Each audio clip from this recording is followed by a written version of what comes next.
Due to the stormy conditions of the last 2 years, my channel has been kind of a weird hub for frustrated family members, students, entrepreneurs, even just tourists that are trying to get into Japan, and so they check all of these Japan channels that I'm sure, like many of them, are trapped either one side or the other, looking for answers. And this week, I actually had someone send me this thing where, hey, a website saying there's an 80% chance, at least in their opinion, that Japan's gonna open up next spring. Now, that type of info should inspire hope, until I think that hope, irresponsibly placed, might cause people hundreds of dollars in change fees for airlines or cancellations. So I want to do a video at least once between now and the spring where I talk about, is that likely? What is the likelihood? What is the news we just got that made that person make that statement? And what do I think, as someone who lives and has worked in Japan my entire adult life, what are the odds?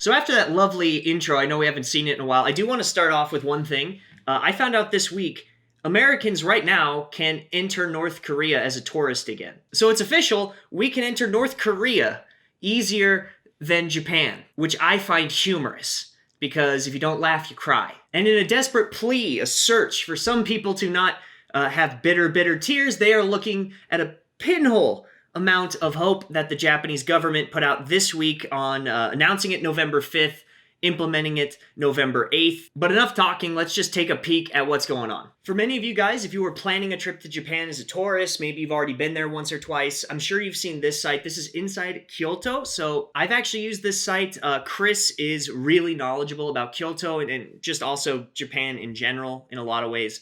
And this was sent to me mostly because of this down here, odds of Japan reopening for tourism. This is his personal opinion that he thinks.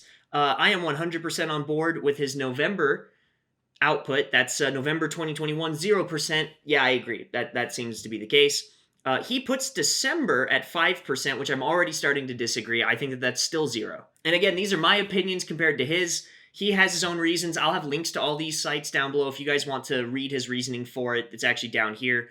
But this is the interesting one. This is the one that people were sending me and talking about booking flights. Spring 2022. So, hey, Hanami might be an option. 80% he thinks it'll be open for. This is where I simply have to disagree. For anyone that has studied Japanese history, they turtle long and hard, and they are very cautious and slow to change. Now, that is evident by this pandemic. I'm sure you guys know they're one of the only, G8 countries that are still having these crazy draconian measures of like nobody in or out. That's my Japanese accent. And this has caused a ton of frustration for families, people I personally know, students, businessmen. It is incredibly frustrating, and so lots of businesses, lots of hospitals, lots of schools have been lobbying the Japanese government to have them open up more and sooner. The reason for that, as you'll see in a second, is frankly, they need it open. The businesses do, the schools do. People who are looking to make connections in Japan through school very much do, but we'll get into that in a second. The reason that he's talking about it opening 80% in spring, I'll come over to the Japan Times here, is because we have some new loosening of border controls for certain people, sometimes, maybe. Don't you love that? Isn't that the most Japanese thing ever? So we have this article here, Bureaucracy Blunts Impact of Japan's Eased Border Controls. We'll start down here. This was posted November 8th, 2021. Starting Monday, business travelers, both those visiting Japan for work and individuals coming back to Japan from a business trip, so both sides, regardless of nationality, only need to observe a shortened quarantine period of 3 days if they meet certain criteria. So up until this point, it was about 10 days. And then before that, it was 14 days, and before that, no go. Nothing you can do. Now, this opening that, limits down to 3 days of quarantine still has tons of red flags with it, and it puts such a burden on Japanese either companies or schools that, they might jump through those hoops, but we'll show you in a second why those hoops are strict and rough. According to the Health Ministry website, the company of business travelers limited to fully vaccinated individuals, so you have to have both your shots, who are not traveling in countries listed on the foreign ministry website where cases are higher. So that's your first hurdle.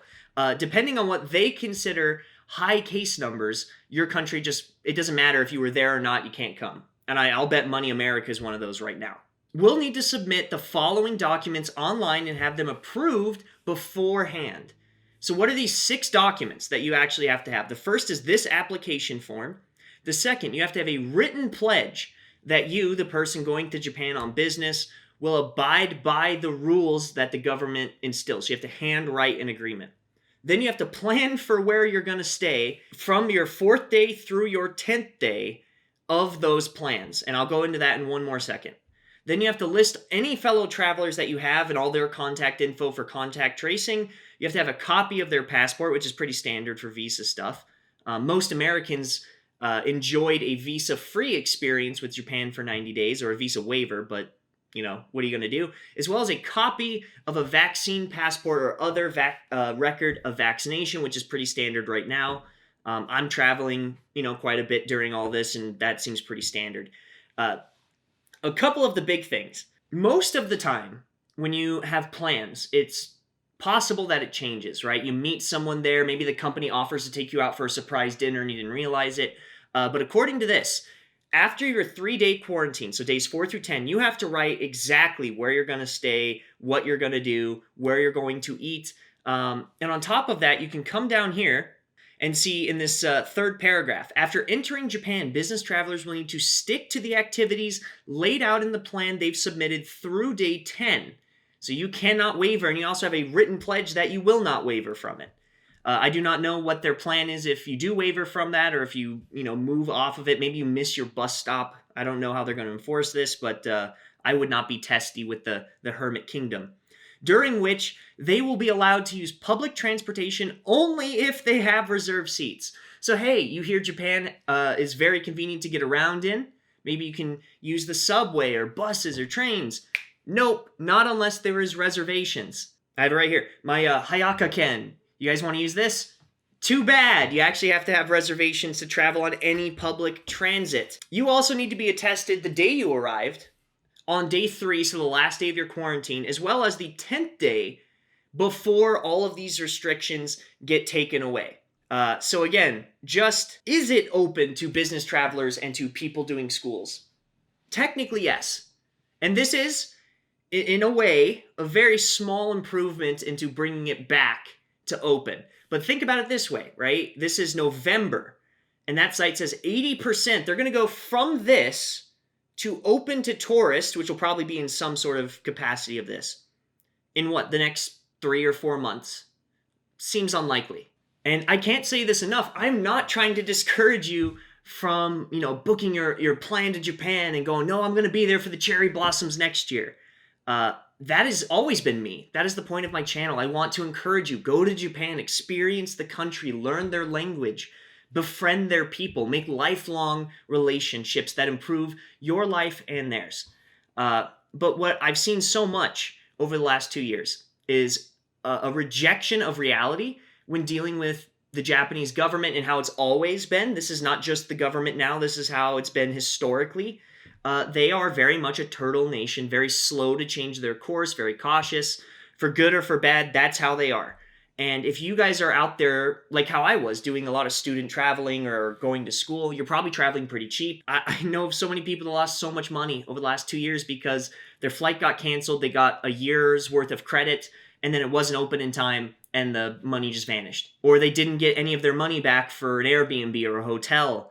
Or they had all these fees to reschedule. And I'm trying to get you guys, hopefully, to not get your hopes up this early. I promise, the minute I think I can get into Japan and start working again and doing everything I do, I will be going. I will be on the first flight.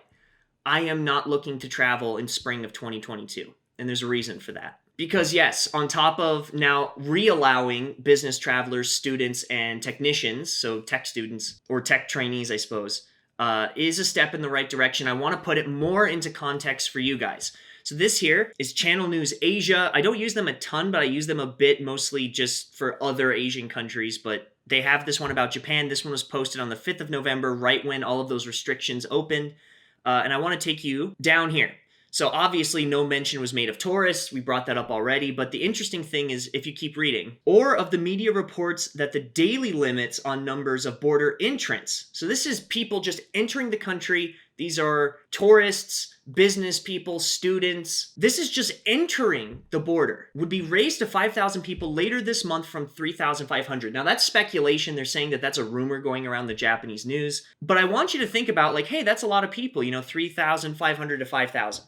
I would like to refer you to this article. This is Wikipedia with a citation, which is why I picked it. Japan attracted 31.19 million international tourists in 2018. Now, that's a regular year. That's just, that was pre-pandemic, just regular stuff going on. 31 million people. And now I would like to show you the estimated figures for just 2021, this year, actually, in August, the entire month, 25,000 visits, with 173,000 total visits in 2021. So that is progress, right? Because if you open it to 5,000, which is a rumor, they're looking to open it another 150,000 slots per month, which is the entire visits we've had this year. And I'm not saying that that's not progress.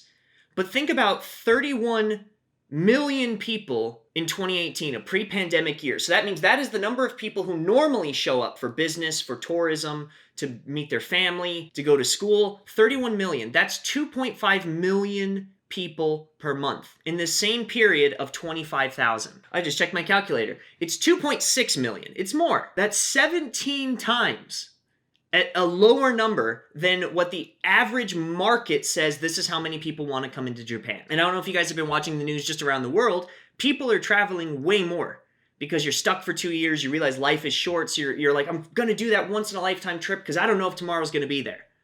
And that's awesome. Cool. I'm with you. But they are 17 times lower than the daily market rate. These are the amount of people who want to come in. 17 times lower. And that is a speculation. So even if somehow you're lucky enough to get a student visa and to go through all 6 of those things and to have a school that's willing to file all those forms and do all of that for you and you can get it set up and prepared, they only let in, right now, today, as of November 10th, 3,500 people countrywide. This is just me. I've lived and worked in Japan. I love Japan. I can't wait to go back so I can keep working and doing what I do.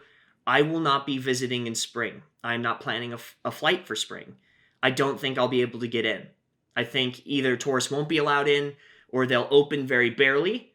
They'll get 1,000 cases in Tokyo. The whole country will freak out. They'll shut down again. And then my flight's screwed. Or even if I'm allowed to show up, if they still have these crazy border restrictions on a number per day that is that low, below what I think, it's like, what are the odds of me getting in over thousands of other people showing up? I just don't think it's wise. So I'm making this video not to discourage you from traveling to Japan, not to discourage you from traveling next year. In general, I think the people showing me this mean well, and they're as impatient as I am. I just don't want you to waste your money, and I don't want you to get screwed with changeover fees or possibly to get stuck with a flight credit that you never actually get to use because they're closed longer than the validity, I can speak English, of the credit. I absolutely love Japan, and I can't wait to get back in, and I can't wait to meet you guys in Japan. I hope you will see me on the streets and you'll stop me and we could take pictures and go get coffee. But do I think that there's an 80% chance of that happening this spring? I don't think so. But that's just me. And you guys, I'm sure, have been watching this as close as I have. So if you have a difference of opinion, and that's okay here, I'm okay with being wrong, leave it in the comment box down below. I would love to hear your thoughts. If you like this video, be sure to like it down below. If you have any questions, comments, concerns, or compliments, please leave them in the comment box down below. I do personally read all of them. If you'd like to support my channel, I think my last video was really dope, and I don't think it got the love that it got, so I want you guys to go down below. I'll have a link to my Horiyasu video. It's very different than the videos I normally do, but I think it's really cool. So you guys should go check it out. You could join my Patreon, my Discord, the manga club. You could purchase my books on Amazon. All of these support my channel, keep me making videos, keep me putting out the content that I want to for you. And with enough self-promotion and, hey, looking forward to the future positively, but skeptically as well. Love hard, love deep, and I will see you next week. Bye-bye.